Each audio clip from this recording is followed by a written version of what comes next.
Ladies and gentlemen, you're about to be entertained by some of the biggest names in show business. For the next hour and 30 minutes, this program will present in person such bright stars as Fred Allen, Mindy Carson, Jimmy Durante, Jose Ferrer, Portland Hoffa, Frankie Lane, Paul Lucas, Ethel Merman, Russell Knight, Danny Thomas, Meredith Wilson. And my name, darlings, is Tallulah Bankhead.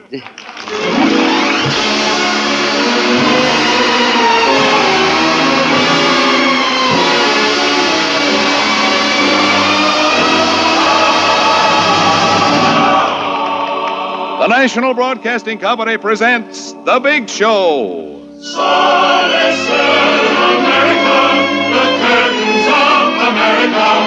We're going to fill your parlor full of stars. The Big Show, 90 minutes with the most scintillating personalities in the entertainment world. Brought to you this Sunday and every Sunday at the same time as the Sunday feature of 5 Show Festival, NBC's star-studded 5-night-a-week program extravaganza. Tonight's Big Show is presenting such top-flight stars as Fred Allen, Mindy Carson, Jimmy Durante, Jose Ferrer, Portland Hoffa, Frankie Lane, Ethel Merman, Paul Lucas, Russell Knight, Danny Thomas, and Meredith Wilson. And here is your hostess, the glamorous, unpredictable Tallulah Bankhead.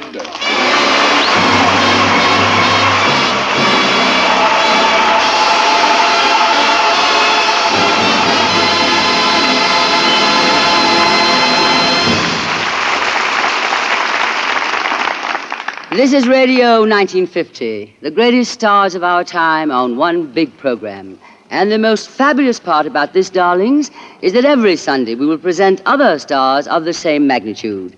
Pardon me if I sound like a name dropper, but just listen to 3 or 4 of the names we've lined up for next week's show. Groucho Marx, Fanny Brice, Jane Powell, and Ezio Penza. Well, now, don't just sit there with your mouths open, darlings. I know what you're thinking. You think such a radio show every week is impossible. And I'm sure that after you hear our first broadcast, you're going to say that show was impossible. Oh, no, that doesn't sound quite right, does it? But NBC says nothing is impossible. All it takes is courage, vision, and a king-size bundle of dough.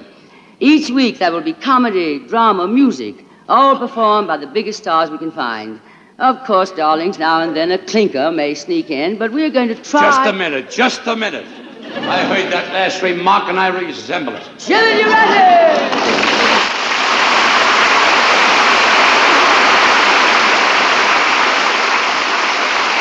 Jimmy, darling, this is really... Don't darling me. I heard you call me a clinker. Now, Jimmy, I did no such thing. I heard what you said, clinker.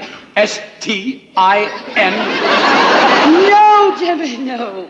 You know I've never accused you of being a clinker. I'm deliriously happy you dropped everything out in Hollywood just to appear on our show. Oh, I didn't come here just for this. I'm here on a secret mission to the United Nations. Really? I've been listening to them UN meetings, and I found out something. What's that, darling? You know what I think? No. I think Malik and Wyszynski are communists. Jim, USSR? Of course I'm sure. That's why I'm here. Well, I'm glad you're with us, because when we first decided to do this show, I said it wouldn't be a big show without Jimmy Durante. You did? Now, that's the kind of a line I can sink my teeth into. Let me read that again. You did? I certainly did. I insisted you be on the show. Oh, you had to insist, huh? No. I even wrote them a letter recommending you. I said, gentlemen, I have known Jimmy Durante for a great many years, and I have always found him to be 5 feet 8 inches tall. 5 feet 9 inches. I now wear my hair in an upsweep. Since last I saw you, I grew some. No, I don't think you are, darling. No, I wouldn't settle for anybody but you, because I've always been your greatest admirer. Well, that makes it anonymous. Because for years I've admired you from afar. With that nose, darling, how else? Tallulah, that's a fine how you do. Goodbye. Oh, no, Jimmy, come back. After all I went through to get you on this program. You mean it was because of my beauty and charm? No, darling. My winning smile? No, darling. My swooning voice? No, darling. Please, I'm running out of reasons. Jimmy, I have a date off the show tonight. Would you care to join us? I'll get a girl for you. Oh, no, not me. I don't go out on blind dates. The other day, a friend of mine gave me the number of a girl he wanted me to know.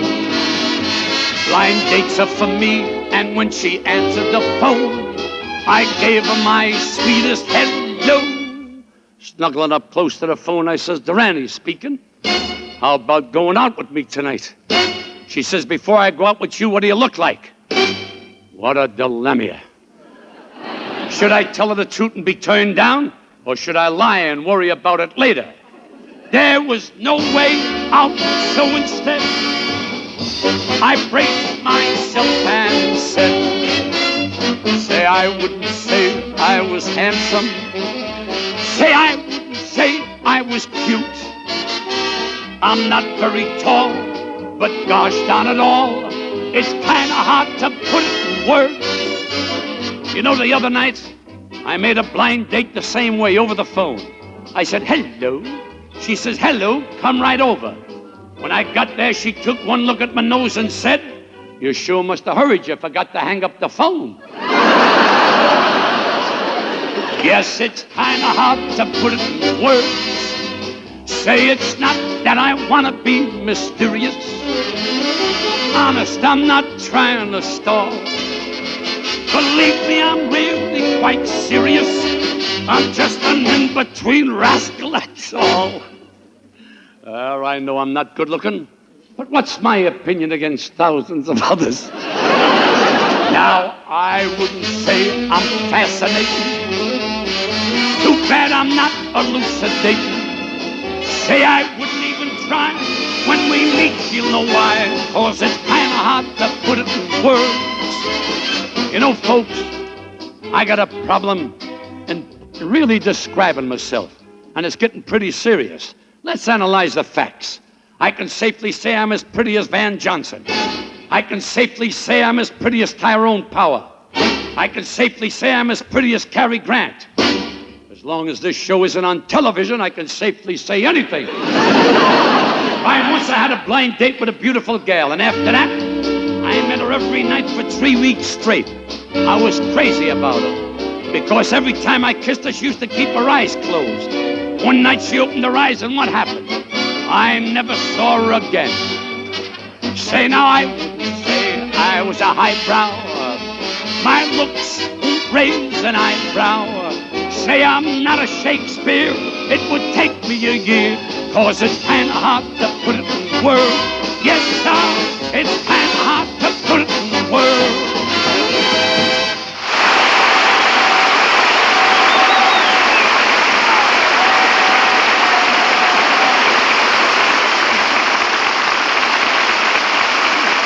Jimmy, darling, I don't know how you do it. Jimmy, come back here. You're a genius. Hey, Jimmy.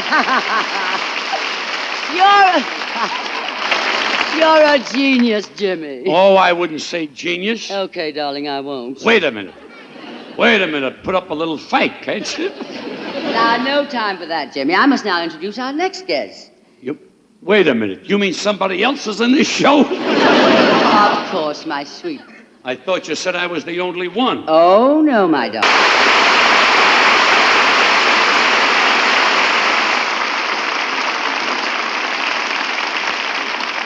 Okay, Tallulah. I'm going to my dressing room. If you need help, call me. And from the looks of these characters... Being an American ambassador, Ethel's first official move, naturally, is to offer Luxembourg the loan of $100 million. Luxembourg being a musical comedy country, Paul Lucas turns down the loan. But Ethel falls in love with this new type guy, and she doesn't mind dropping... Now, I'm not going to tell you how it all comes out, darlings, because you'll be wanting to see it for yourselves one of these years. But to you, Ethel Merman, Paul Lucas, and Russell Knipe, a million congratulations. Thank you. Thank you. Well, now, Ethel, darling, here you are on another musical hit that's sure to run at least 2 years. How many does that make, Ethel? I'll bet you've been in about 30 musicals that have run at least 2 years. Well, I don't know the exact number, dear, but I'll look it up in my bank book. Yes, dear. Oh, and Paul, darling, finding Ethel in a musical, well, that's no novelty. But how did you, a dramatic actor, decide to do a Broadway musical? Well, Tallulah, it's a long story. Well, that's very You interesting, see, darling. it was... Ethel, I suppose you must be bothered by hundreds of friends calling up for tickets for your show, so of course I wouldn't dream of bothering you about the 2 that I've been trying to get. A man stopped me on the street in Hollywood one day. Oh, it's no bother at all. I happen to have 2 tickets with me, but they're way back in the 4th row, and knowing your eye... I'll take them. Oh, by the way, are you still charging the same brokerage fee you charge for Annie Gets It Done? And this man said to me, Paul, how are you? And I said, oh, I cannot complain. Why, Tallulah, dear, I wouldn't dream of charging you. Now that you've had to become a radio announcer. And this man says to me, Paul, what are you doing now? And I said, been talking to you. And we both laughed, except him. Oh, Ethel, darling, for your information, I will have you know that I just finished a long run in Private Lives. And if you remember also, Miss Merman, you came to see me in that with 2 tickets I gave you. Well, I felt someone should show up, dear. Well, this man and I stood there talking on the street for about an hour, and I caught a very bad cold. Ethel, my pet, Private Lives happened to be one of my biggest hits. And there were many others, as you well know. The Little Foxes, if you please. I've been in a few myself. There was Girl Crazy. Dark Victory. Anything Goes. Skin of Our Teeth. Panama Hattie. Private Lives. Annie, Get Your Gun. Private Lives. So I went home and took a hot bath. But my cold didn't get better. Call Me Madam. Pal Joey. You weren't in Pal Joey. No, but Jean Kelly, who happens to be one of my very best friends, was in it, and she gave me 2 tickets. She got you tickets. So I finally decided I'd better go and see my doctor. And besides, Tallulah, Pal Joey happens to be a musical, something you've never been in, my dear. Well, of course I haven't, darling. I'm in the legitimate theater. The great dramatic plays. My doctor is a specialist in colds. He has them all the time. Great plays, huh? Rodney, it was beautiful while it lasted. But now we've come to the parting of the ways. We are through. Finished. Fini. Choice of one. Musical.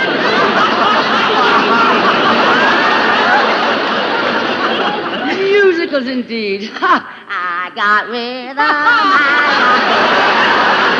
And my doctor cured me. I got rhythm. I got rhythm. Who can ask for anything more? Oh, Paul, my dear Paul, I've neglected you, haven't I? Now, what were you saying, dear? Well, it is a long story, Tallulah. You see, a man stopped me on the street in Hollywood one day. Tallulah, dear, will you excuse me? I have to go to my dressing room and change for my next scene. Of course, Ethel. Go right ahead. It was so nice talking to you. We always have such stimulating conversations when we get together, don't we, darling? Oh, I wouldn't have missed it for the world. And I want you to know, Tallulah, that Paul and I have had such fun working with you, haven't we, Paul? And this man says to me, Paul, And how are I you? want you to know, Tallulah, that it's an honor and a pleasure to be on the same stage with such a gracious and talented artist as you are. Now, just a minute. What do you mean by that? Oh, Tallulah, for goodness sake, let's not start that again, because if you do, I'm liable to haul off and ring your chimes. If anybody is going to ring my chimes around here, I'm going to ring my chimes. This is NBC, the National Broadcasting Company.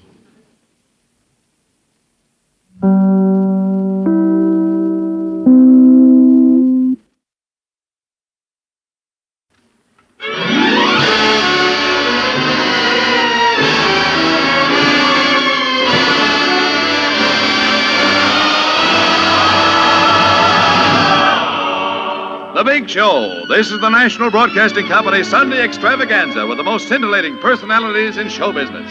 This portion of the program is the Sunday feature of NBC's star-studded 5-show festival of comedy, music, drama, and mystery, presented 5 nights a week, and brought to you by RCA Victor, world leader in radio, first in recorded music, first in television, and by the makers of Anacin for fast relief from pain of headache, neuritis, and neuralgia. The big stars in our first program are Fred Allen, Mindy Carson, Jimmy Durante, Jose Pereira, Portland Hoffa, Frankie Lane, Paul Lucas, Ethel Merman, Russell Knipe, Danny Thomas, and Meredith Wilson. And here is your hostess, the glamorous Tallulah Bankhead.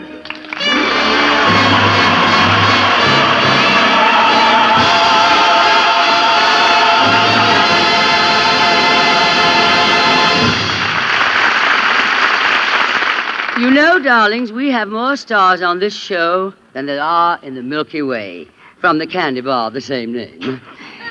We have assembled in our show in Radio City Center Theater in New York some of the greatest entertainers of our times. We have such people as... Just a minute. Hold the show. Stop that dialogue. James Durante, what's the matter now? What's the matter, she says. I'm sitting in my dressing room in front of my mirror, plucking my eyebrows, putting on my makeup. Max Factor Ingenue number 2. When I look in the mirror and the fella in the mirror ain't doing the same thing as I'm doing. Well, who was it? I don't know, but there he is standing out there now. Oh, Jimmy, that's Danny Thomas. Good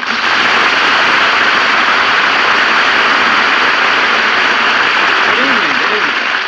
Danny, darling. Just a minute, you. You mean me? Yeah, you. I want to ask you a question. Answer yes or no. Where did you get that nose? I might ask you the same question. Where did you get your nose? I had this nose for years. Well, I've had my nose for years. Oh, now, please, darling. Stay out of this, no nose. This is a catastrophe. There's only room on this program for one schnozzola. Either he takes his nose and goes, or I take my nose and goes. Goodbye, Jimmy, darling. This is sabotage. Okay, I'm going, and after the show, I'll be waiting outside for you and your nose. Yeah, what are you going to do about my nose? I'll cross that bridge when I come to it.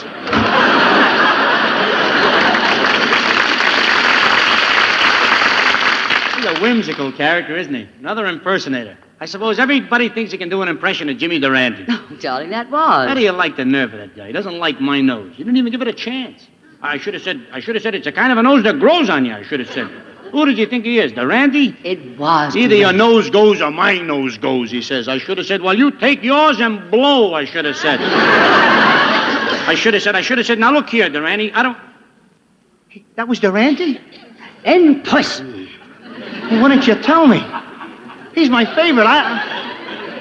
I've idolized him ever since I was a kid. Oh, well, Danny, you can apologize to him later. Well, I most certainly will apologize. I'll get down on my hands and knees. But look, Tallulah, I don't want any trouble with anybody. I'm at peace with the world, honest I am. I've been to a psychiatrist. I feel wonderful. As a matter of fact, I have a song on the subject. Oh, all right, darling. Will you tell us about it, Danny? I'd love to tell you about it. There seems to be so much chaos in the world. People hating everybody and everybody in a big hurry to die.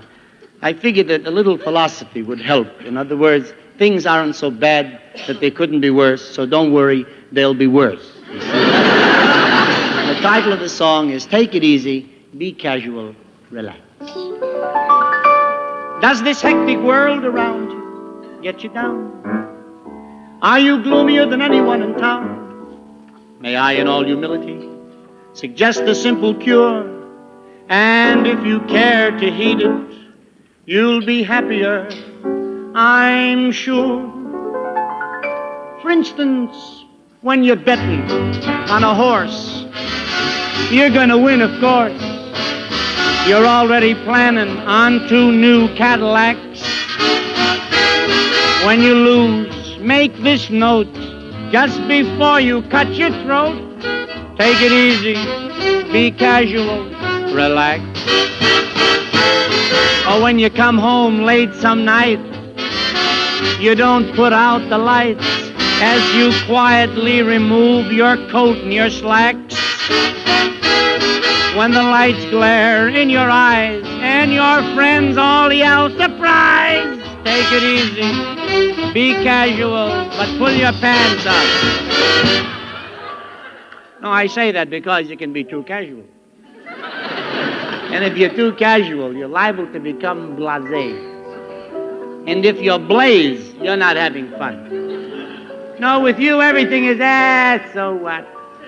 That's an awful thing, and drive people to suicide. So what? I know a story about a fellow out on the West Coast. Not so long ago, he went to a rancher, and he said to the fellow, sell me your horse. I don't care how much you charge me. I have to have this horse delivered to my house tomorrow. The next day, the horse was delivered. The fellow said to the rancher, bring the horse into the house, take him right into the bathroom, and put him in the bathtub. The request was silly, but it was complied with. And then the rancher said, friend, I've been selling horses for nigh under 40 years. That's the first one I ever put in a bathtub.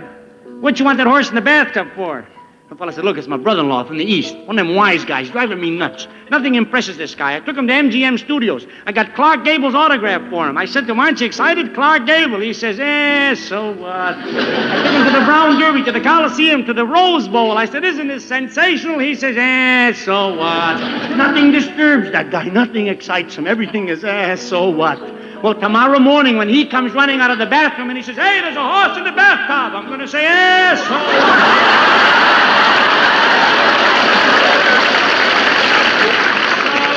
Take it easy. Be calm and be cool. Men, if your wife runs off with all your jack, it could be worse. She might come back. And bring her mother with her. That was cruel. I apologize. I wish to apologize to all the mothers-in-law present and those who are listening. Not mine, just to those present.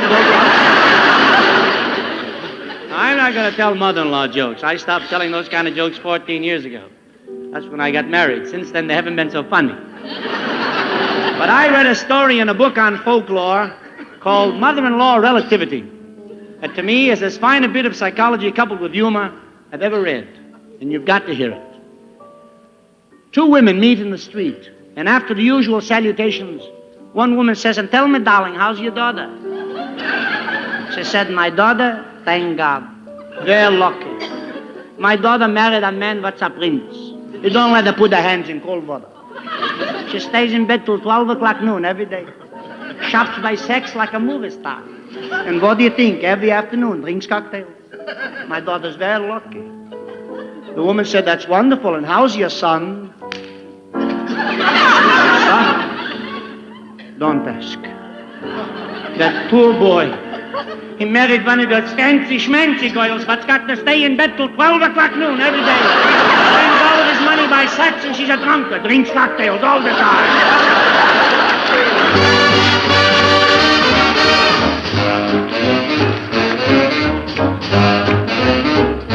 So when your business takes you far from home, and you call your wife on the phone, your name is John, and she says, hello, Max.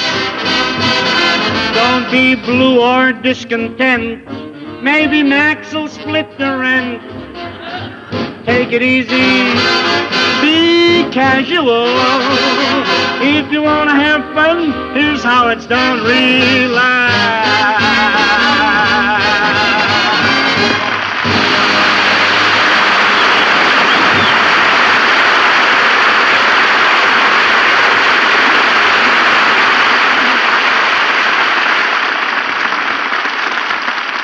Danny, that was delightful. And what a performance you gave, especially for someone who's just flown in from California. You must be dead tired, darling. Yes, and I can say in all modesty that everyone thinks I'm a tired comedian.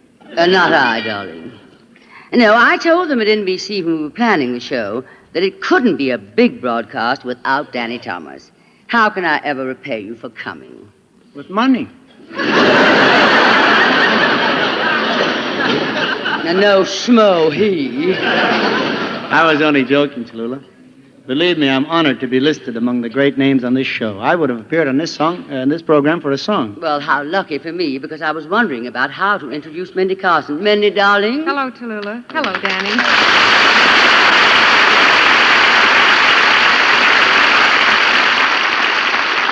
Mindy, Danny just told me that he would do this show for a song. So it's up to you, darling. How about it? Oh, yes, I'd love to. I'd like to sing my latest RCA Victor recording. It's called A Rainy Day Refrain.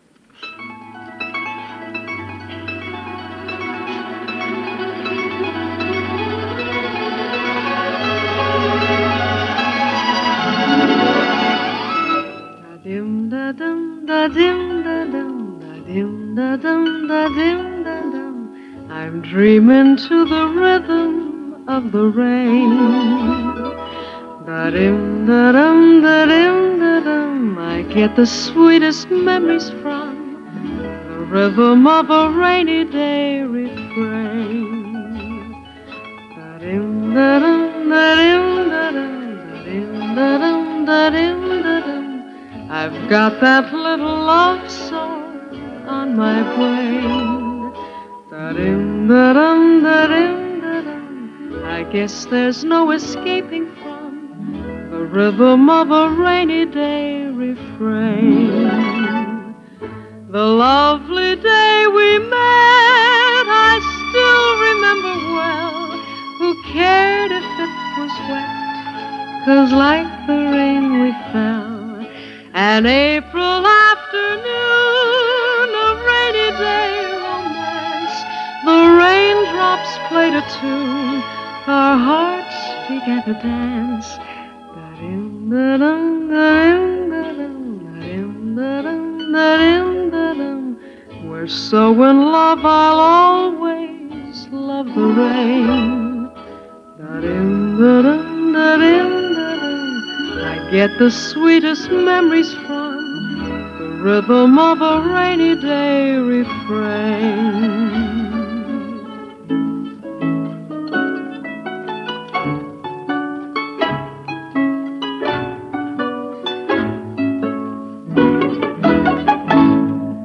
The lovely day we met, I still remember well.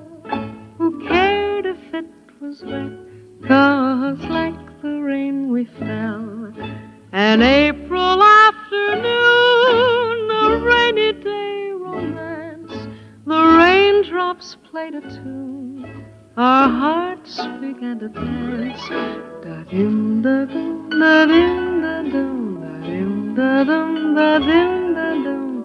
We're so in love, I'll always love the rain.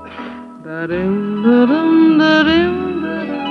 I get the sweetest memories from the rhythm of a rainy day refrain.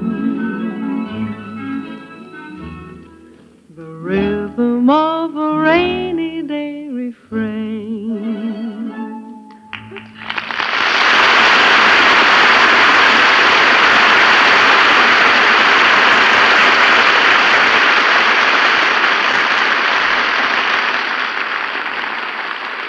You folks at home, would you please glance over here just a second?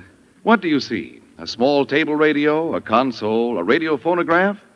For as low as $12.95, you can add the RCA Victor 45 RPM system of recorded music to your present set, regardless of size, age, or make.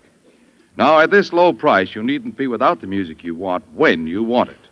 You've seen the Victrola 45 attachment. It's the automatic changer that plays the amazing 7-inch records. Everyone's going 45. It's all play and no work. Load a stack of your favorites with one hand in one swift motion. Press a button and relax. 45s can play as long as ordinary 12-inch records, and you can store them in a bookshelf. The 45 is yours for only $12.95.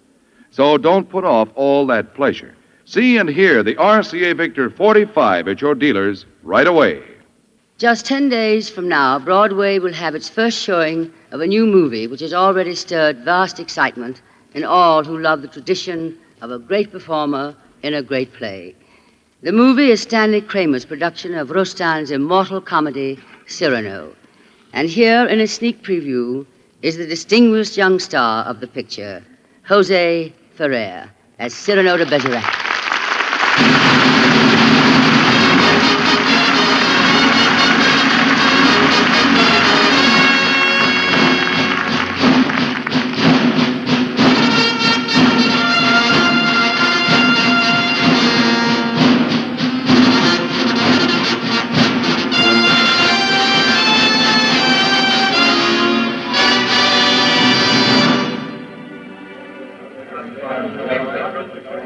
The time, 17th century France. The place, the Theatre Bourgogne in Paris. Angrily mounted on a chair, Just below the footlights is the heroic figure of Cyrano de Bergerac, who has just stopped the play and ordered the foppish actor Montfleury off the stage. In all France, there is no one to match Cyrano as swordsman, poet, playwright, and wit.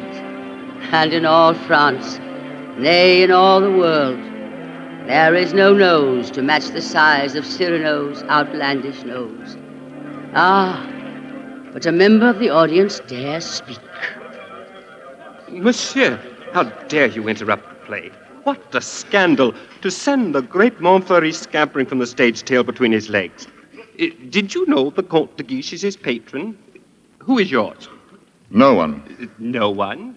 No patron? I said no. What? No great lord to cover with his name? No, I have told you twice. Must I repeat? No, sir. No patron. And when do you leave Paris? Sir? The Comte de Guiche has a long arm. Mine is longer by the 3 feet of my sword. Yes. But your dream of daring... I do dream of daring. But you may go now. But you may go. Or tell me, why are you staring at my nose?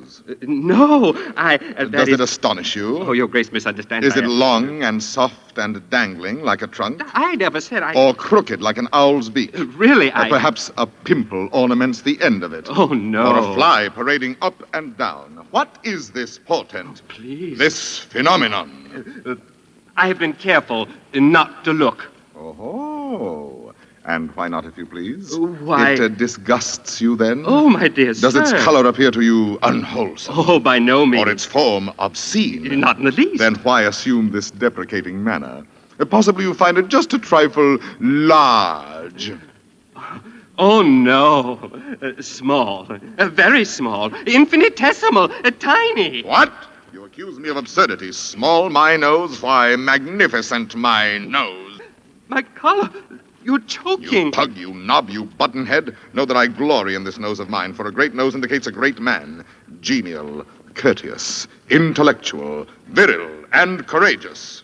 Whilst your face, that blank, inglorious concavity which my right hand finds on top of you, is as devoid of pride, of poetry, of soul, of picturesqueness, of contour, of character, of nose, in short, as that which at the end of that limp spine of yours, my left foot... Oh, help!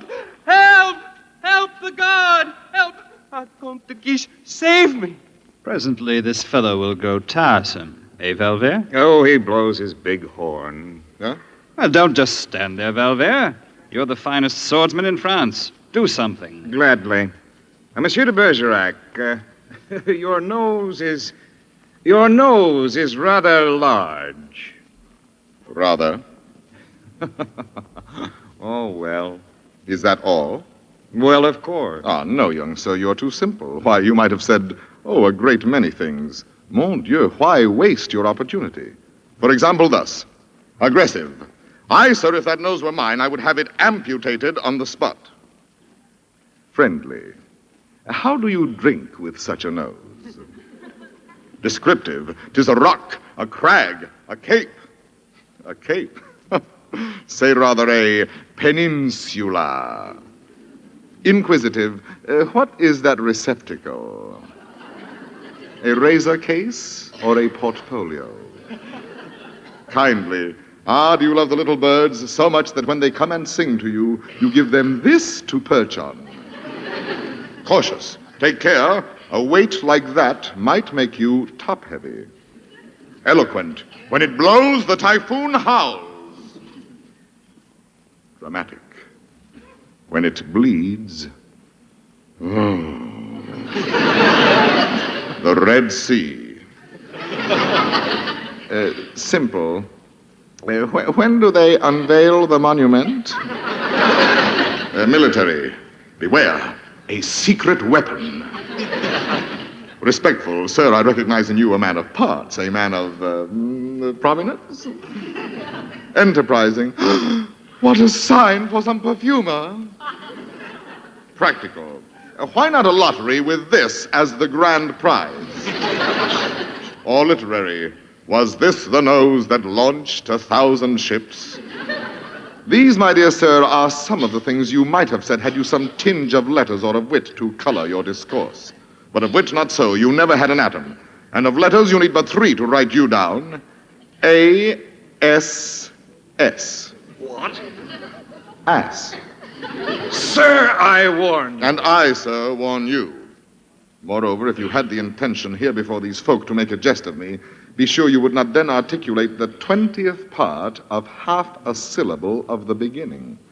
For I say these things lightly enough myself about myself, but I allow none else to utter them. Insolent puppy, dolt, bumpkin, fool. How do you do? And I, Cyrano, Savinien, Hercule de Bergerac. Vicomte Valvert, come. Such arrogance. This scarecrow who... Look at him. No ribbons, no lace, not even gloves. True. I carry my adornments only on my soul, decked with deeds instead of ribbons, crowned with the white plume of freedom. But I have no gloves. A pity, too. I had one, the last one of an old pair, and lost that. It's very careless of me. Some gentleman offered me an impertinence. I left it in his face. So be it. Your sword. My sword. You shall die exquisitely.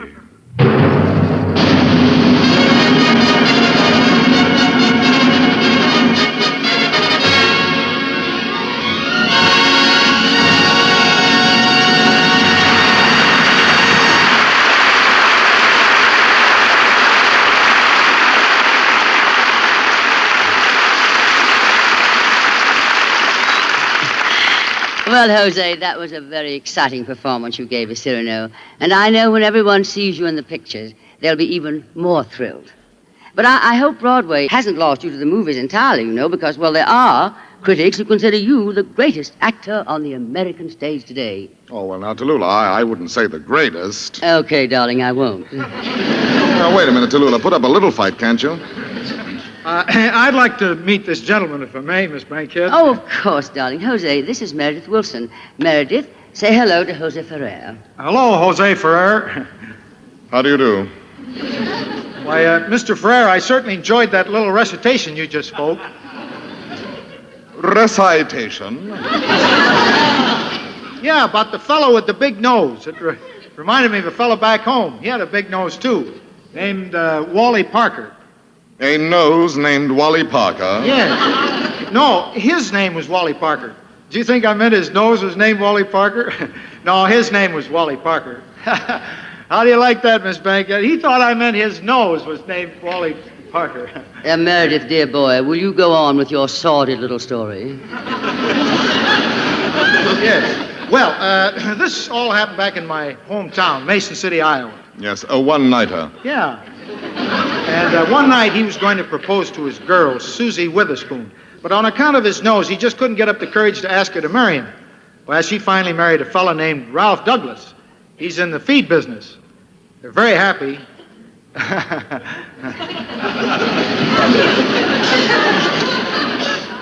Tallulah, is this the fellow who made that brilliant music for our, Yes, darling, it is. But he's written a lot of beautiful songs, too. He has a new one now called The Peony Bush.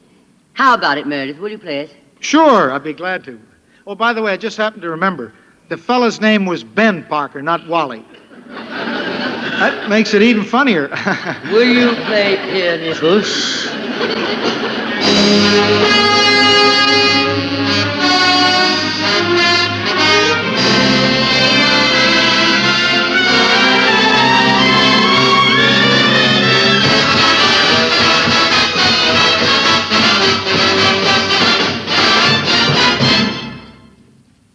Every rose, every tree, and every bird and bee seem to rate a roundelay or two. So a slight poetic push for my favorite bush would seem to be long overdue. 'Twas the peony bush there in my garden that made you turn around to smile at me. Not zinnias or gardenias with a fragrant perfume, forget-me-nots and fancy pots or orchids. But the peony bush there in my garden He did the trick as quick as 1, 2, 3. Please decorate my garden gate forever, and never will there be any bush but the peony bush for me.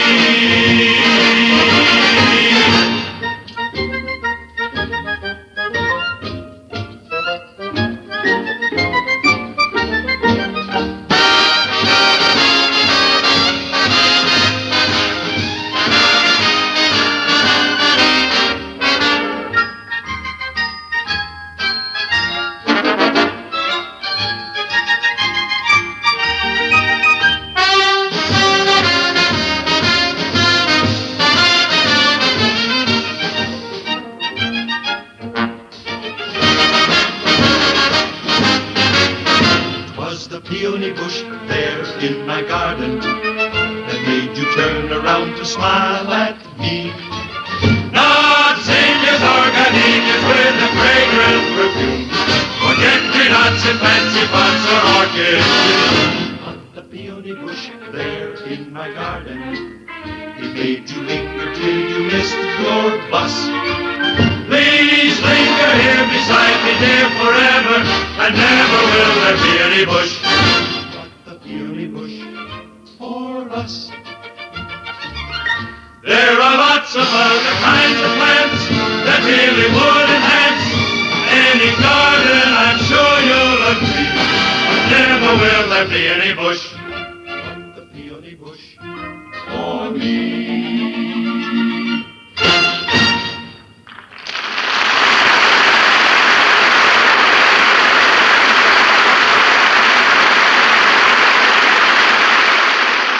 Every day you hear more and more about a remarkable way to relieve the pain of headaches, neuritis, and neuralgia. The name is Anacin, spelled A-N-A-C-I-N. Thousands of men and women first discovered these tablets when they were given an envelope containing Anacin by their own physicians or dentists. Perhaps you yourself at some time have learned about Anacin this way. If so, you know how incredibly fast and effective these tablets are. Anacin is like a doctor's prescription. That is, Anacin contains not just one, but a combination of medically proven active ingredients in easy-to-take tablet form. When headache, neuritis, or neuralgia pain strikes, you want relief and you want it fast. So for your own sake, try Anacin, sold on this money-back guarantee. If the first few tablets don't give satisfaction, you may return the unused portion and your money will be refunded. Ask for Anacin at any drug counter in handy boxes of 12 and 30 tablets, bottles of 50 and 100. Fellas, attention, please. I didn't like the way you played that last number. There's going to be a rehearsal of the orchestra right after the show. Didn't like the way the clarinet section sounded at all. I want you five fellas. 5? Should be only 4. Let me see now. There's Cousin Ed, Uncle Walter, Uncle Morton, and Gramps. Mm-hmm. Hey, you, that 5th fellow over there, who are you? It ain't Wally Parker, kiddies. Fred Allen.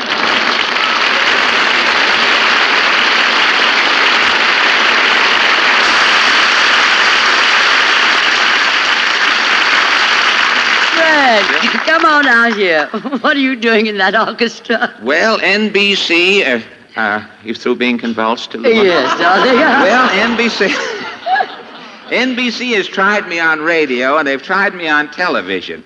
Now, while they're waiting for a new medium to come along, they're trying me on this special assignment with my clarinet, sort of freelancing. I see, darling. Now, what special assignment? Well, first, the announcer, Ed Hurley, he has to ad-lib something about... This portion of the program was brought to you by RCA Victor, world leader in radio, first in recorded music, first in television, and by the Whitehall Pharmaceutical Company, makers of Anacin, Colonel, Spicidol, and other fine drug products. And then I'm supposed to play...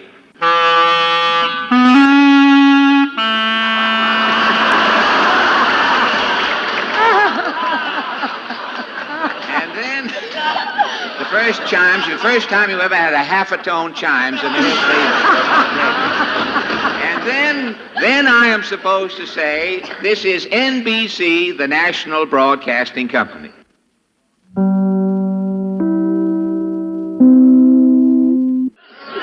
Fred, my darling, you fool. Oh, yeah. It's so nice to have you back on radio. I've missed you. Oh, so you are the one.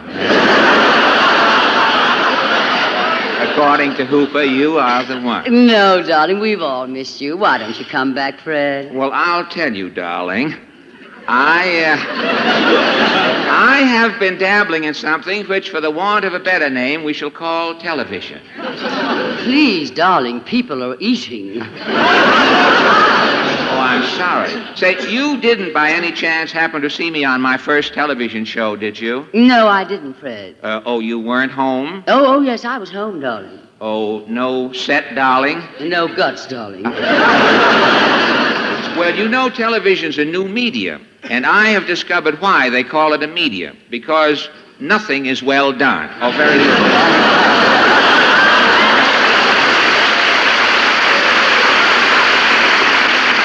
Oh, darling, I think you're so funny. So you are the one.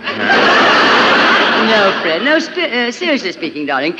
Well, as if we haven't been. What else? Well, no. Why did you leave radio? Well, I'll tell you, Tallulah, they wanted me to do one of those programs where you call up people on the telephone and ask them questions and give them prizes, you see. And that's why I quit and went into television. Do you mean? Yes, it was a choice between the medium and the telephone. Wait for laugh. Oh, excuse me. No, don't read the stuff in parentheses. You skipped I'm that. Sorry, That's Fred, just, I'm sorry. Well, anyway, I'm glad I was able to get you back on radio, even if it is only as a guest. Uh-huh. You know, when they told me about this big-name broadcast, I told them it wouldn't be a big-name broadcast without you, Fred. Well, in radio, Fred has been a four-letter word for some time. Oh, in fact, I insisted that they put you on this show. Well, you insisted? You met with some stiff opposition, did you? Well, I had to go through channels. Oh, I say, I've read about those channels, but I had thought of coming back to radio if I could find a new formula, a format, you know. I did get one idea, and strangely enough, it came from Portland. She seemed to think that if I... Mr. Allen! Well... Mr. Allen!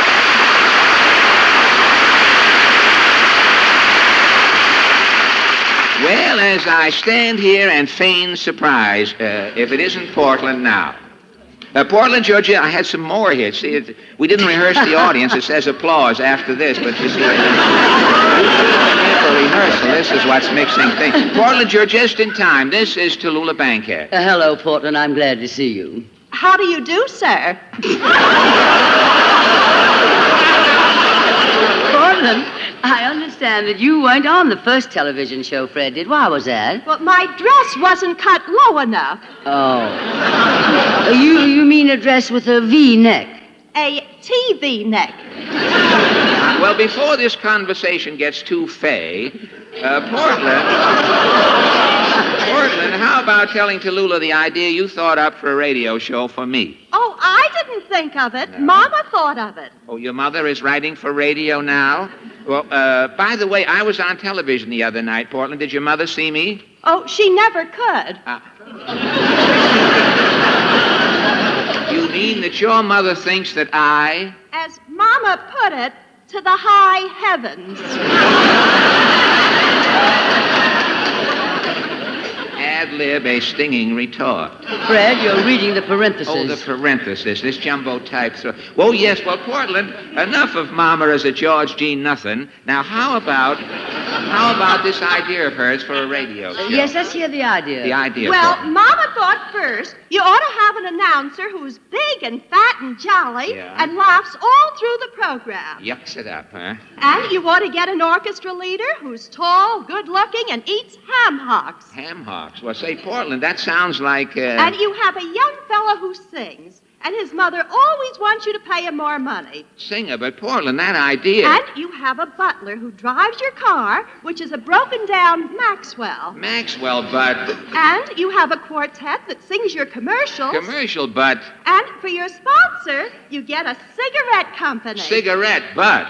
And you'll be the star of the show, Mr. Allen. Really? I can be in it, too, huh? You wear a toupee. Yeah. You're always 39 years old. You play a violin, and you do your own laundry. And you have a washing machine that you rent out to your neighbors. Say. And you're very tight, and you keep your money down in a vault. I'm sort of the pinch penny type, huh? Yes, and that's a wonderful title. You could call it the Pinch Penny program.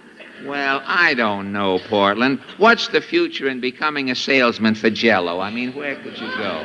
Well, what's the matter? Do you think Mama's idea revolutionary? Well, it is a little revolting. What do you think, Miss Bankhead? You haven't had any lines for a whole page. I was wondering when you'd notice, darling. Do you think that kind of a program would go anywhere? Yes, darling, to another network. Well, how about trying out this idea right now, Mr. Allen? No, I don't think I could. But, Mr. Allen, what have you got to lose? Face. An excellent reason for doing it, darling. So on with the Pinch Penny program. Pinch Penny.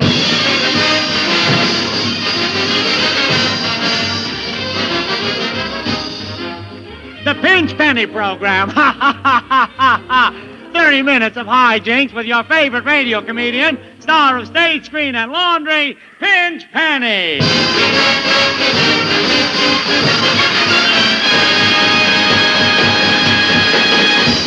Well, here it is, 7 o'clock, and Pinch Penny isn't here yet. I wonder where he can be. Say, that always gets me. There's a guy who gets $25,000 a week for doing that program, and you know he's not going to be late. He's probably been standing there since noon with his bare money belt hanging out.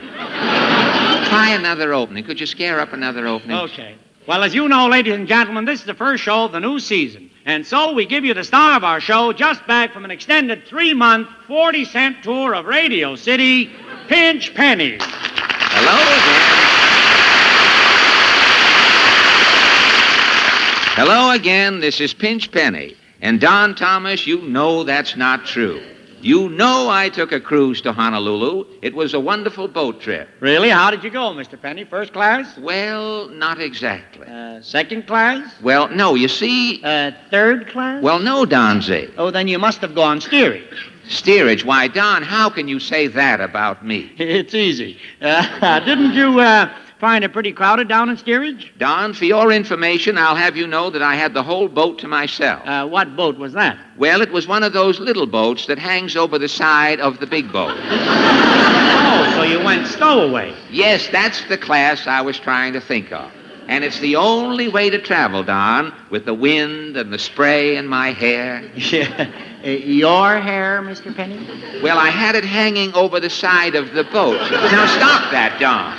Did you like Honolulu? Oh, it's so colorful there, and I'll never forget the day we docked. All the little native boys standing on the pier, and the people on the boat throwing pennies into the water, and the way those little rascals dive in and fight to get that money. They go to all that trouble for pennies? Well, after all, Don, it's not taxable. No inheritance tax or anything. Liquid assets, you know, just as you pick it out. Now, Mr. Penny, don't tell me that you... Now, Don, please, after all, say, where is everybody? Where's Dennis? I want to talk to Dennis about his song for our first show. Oh, here he is. Hello, Dennis. Hello, Don. Mr. Penny, my mother thinks... Hello, Dennis. My mother thinks I ought to get more money for this new season. I said hello, Dennis. Hello, Mr. Penny. My mother thinks I ought to get more money for this new season. Now, later, kid. Now, look, for your first song this year... My mother thinks I'm underpaid. Your mother doesn't know what she's talking about. Now, for your... Ooh, what you said. Now, for your first song... My mother is the brains of the family. Some brains. Now, look, kid, for your first song... She was an honor graduate from the University of Southern California. Come louder. I say she was an honor graduate from the University of... Now, cut that out! I pay you ample salary. You mean sample. My mother says that Bing Crosby makes as high as $50 a week and sometimes $75. Well... Bing Crosby has a lot of interest. He's in the orange juice business. He owns a baseball club. Where does he find the time for all that? He makes movies. He runs a racetrack. Where does he find the time for all that? He has 4 sons. Where does he find the time? Where?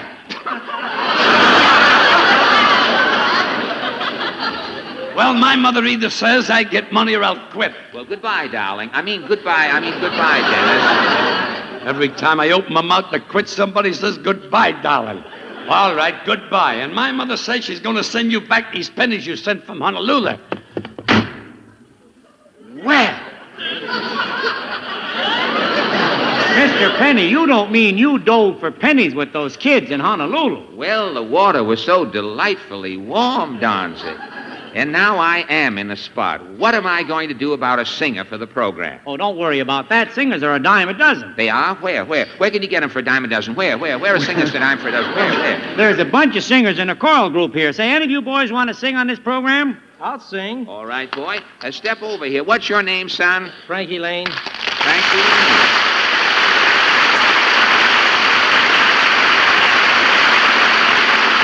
Frankie Lane, that's not a very good stage name, son, if you want to get anywhere, I mean. But we'll change your name later. Sing, Frankie. Don't, hold it just a minute, kid. Come in. Mr. Penny? Yes, I'm Mr. Penny. Mr. Penny, I'm making a survey of all the men in this district. What is your age? 39. Well, we are making a list of all available men under 40. I am from your local draft board. Oh. Well, I've been meaning to talk to you guys on the draft board about that. Sing, kid. I had this trouble during the Spanish-American War. You see, Mr. and Chauffeur.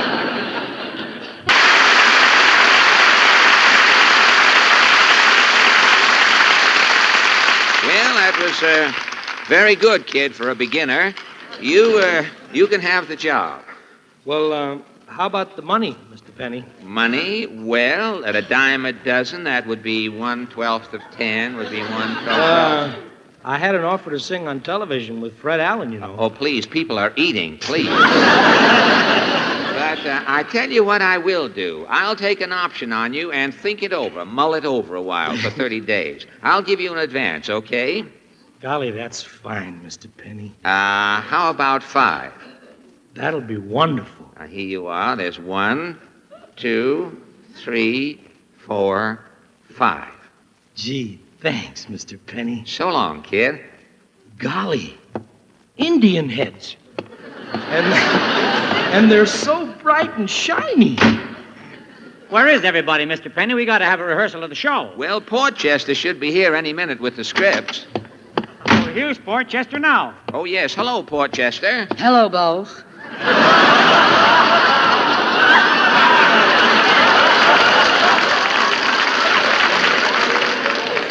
Now, look, darling. I mean, Portchester. Did you finish typing the scripts? Yes, boss, but I had a lot of trouble. It's tough to write on the typewriter with only 5 keys on it. Only 5 letters on that typewriter? Well, what's the matter with that? I've done very well with those 5 letters. What 5 letters are they, Portchester? LS, MF, and T. Well, it's like sending up smoke signals. Well, it's a Corona typewriter, isn't it? Mr. Penny, I think you're the funniest. Oh, so you're the one. Well, I wish the rest of the cast would get here so we could rehearse. Well, Mr. Penny, I have the quartet here if you wanted to run over the commercial. We have no commercial. This is a sustaining program. But they've already rehearsed it, Mr. Penny, haven't you, fellas? But, fellas, we don't need a quartet. We have no commercial. Okay, fellas, let them hear it. But, fellas... S-U-S-T-A-I-N-I-N-G, we're sustaining NBC. S-U-S-T-A-I-N-I-N-G, who's sustaining OTV? But, fellas... S-U-S-T-A-I-N-I-N-G, all the stars are here, you see. Men. S-U-S-T... Quiet! Quiet! Now, look. Well...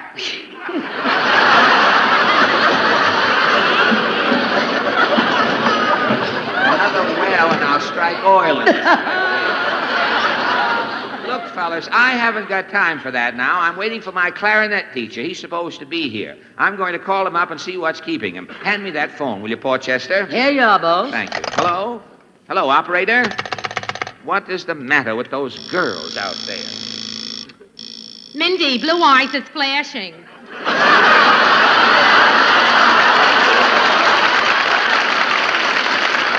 If they are, Ethel, it's the first time I ever saw them flash. Did he give you a present when he got back from his vacation? Yeah, he gave me a locket. Ain't it a beauty? Oh, yeah, an Indian head. But it's nice, though, isn't it? Oh, they're a dime a dozen. Oh, not these. Geez, they've gone up. They're 10 for a dime. But instead of bringing me expensive gifts, I sure wish he'd stop making up new rules. Oh, Mindy, you're always telling me about your troubles. I have troubles, too, but you never ask me how I'm getting along. All right, Ethel. How are you getting along? Don't ask. Hey, how are you getting along with Herman? Don't ask. Gee, I thought he was going to take you out Saturday night. Didn't ask. Why? I thought he had intentions. Oh, sure he's got intentions, but he don't want to get married. Oh, men, you sure gotta hand it to him. Not Herman. He takes it himself.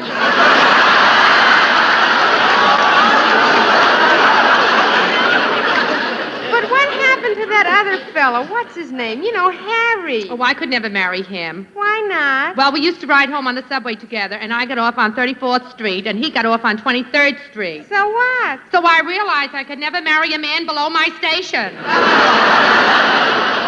Say, Ethel, he's flashing again. Maybe we ought to answer. Hello? Hello? Yes, hello? Say, what's going on out there? I want you to get my clarinet teacher on the phone for me and tell him to come right down here. What? Oh, all right. I'll give you one, too. Gold diggers, copper diggers, Indian head she wants here. I'm back, Mr. Penny. My mother changed my mind. Oh, she did? But this is going to be my last season because for next year, my mother's got me a contract with Metro Goldwyn Mayer for $1,000 a week. 1,000? Oop! Well. That's right, 1,000 a week. MGM signed a contract with you? Ooh, signed. Now cut that out. Have no fear. Meredith Harris is here. Well, it's about time. It's about time you showed up. Where were you? Now, take it easy, Dad. I'm here, ain't I? Where was you? He asked me. Where was you? I said, where were you? Okay, if you're going to get geometrical about it. Well, ain't we dandy? If I'd have known, I'd have brung you an apple. It's not brung, it's brought. Ah, tell it to the morons. What goes around here? How about the rehearsal? You'll have to wait until we get through with my clarinet lesson. Until my teacher comes, I think I'll do a little practicing. My teacher will be here any minute. He comes by bus, so it'll take a little while for him to get here.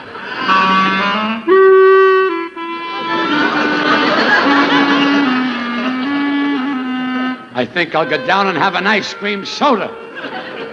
I think I'll go down, too. I'll have an ice cream soda with you. I'm going down, too. I can't stand any more of this. Well, come with us. You going to have a soda? Yeah, I always take one jigger of soda. Gotta leave plenty of room for that good stuff on top. Cowards!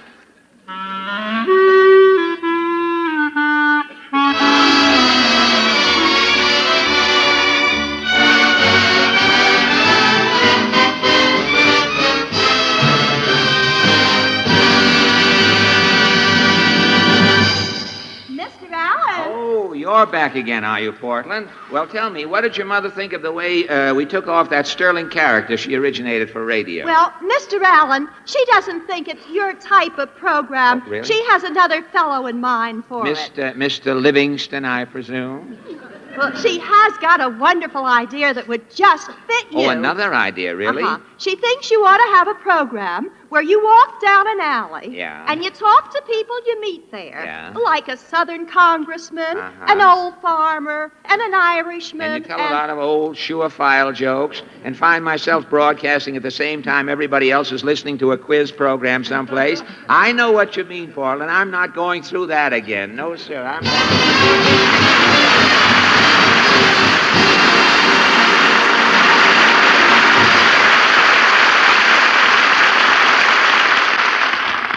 Ladies and gentlemen, it is only coincidence that tonight marks the 8th anniversary of the passing of the immortal George M. Cohan. It is a fitting coincidence for us because we all somehow feel the presence, the friendly approval, the exhilaration one always knew when George M. was around. The big show would not be truly big if we did not have something here that was created by the greatest showman of them all. We have his songs, and we're going to sing them now, and we feel you'd like to sing along with us. So on stage, Jimmy, Fred, Danny, Ethel, Frankie, Mindy, everyone, and keep a place for me. Our cue, Meredith. It's time for George M. Cohan to take another bow, leading off with Fred Allen.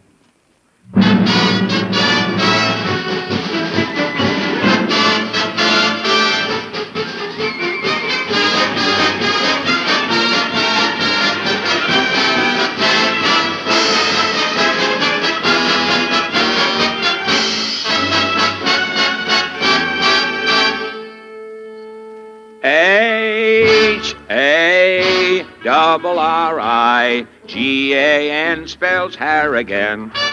Proud of all the Irish blood that's in me. Divil a man can say a word agin me. H-A-R-R-I-G-A-N-U-C. It's a name that a shame never has been connected with. Harrigan, that's me. Frankie, you're next.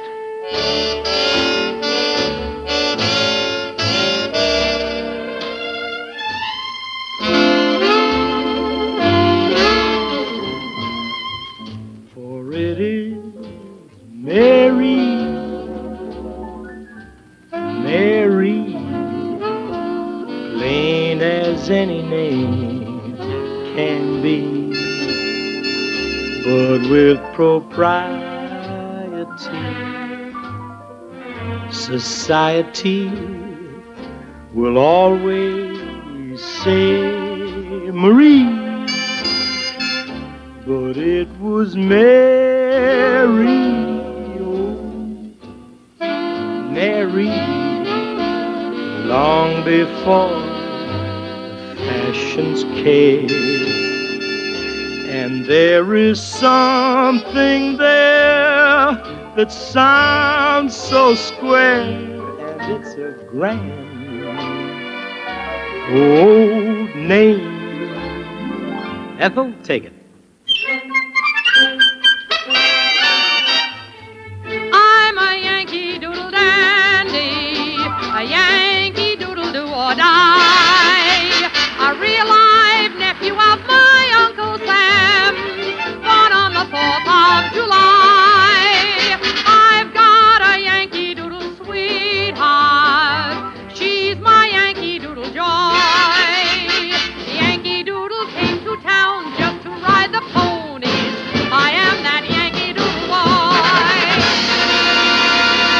Frankie and Danny, come on in.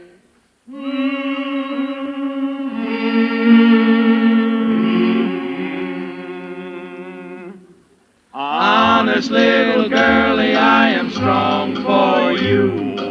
When you go away, I'm gonna long for you. Won't you please encourage me with just a word or two? Do, do, do. We might get arrested. You needn't say you love me, for I'm pretty sure you don't. Tell me that you like me, and there's nothing that I won't be glad to do. That's honestly and true. I go along for you, I do a wrong for you, because I'm awfully strong for you. I'm strong for you. You're on, Jimmy. Now always leave 'em laughing when you say goodbye. You wear out your welcome if you moan or cry. When you meet a fellow with a tear-dimmed eye, you can leave him laughing if you try. Now interrupt the fella with a joke he's never heard. He will laugh and then declare that it's a bird. When he's giggling good, you know, that's the time to turn and go. Always leave him laughing when you say goodbye. Mindy Carson, you're next.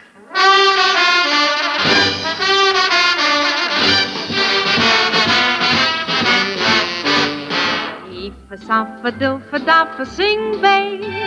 Eef-a-soppa-doof-a-doppa, swing, babe. Gather up the honey, do the Michigan glide. Side to the side, dance to the bride. Eef-a-soppa-doof-a-doppa, go, babe. Eepha-sopha-dilpha-dopha, slow, babe. Gaze into my glimmers when you're ragging with me, and be my eepha-sopha-dilpha-dopha rag baby. Eepha-sopha-dilpha-dopha rag baby. Take it, Tallulah.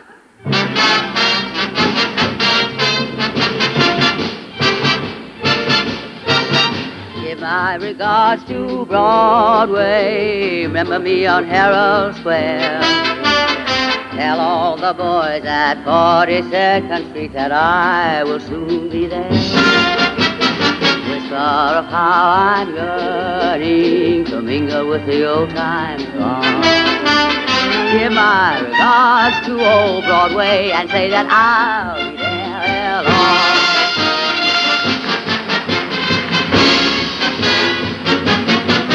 You're a grand old flag, you're a high-flying flag, and forever in peace may you wave. You're the emblem of the land I love, the home of the The free big and show the will be on brave. next Sunday night from Hollywood. God Till bless then, you, everyone. thank you, Tallulah. Good night, everybody. Good night to you all. This is NBC, the National Broadcasting Company.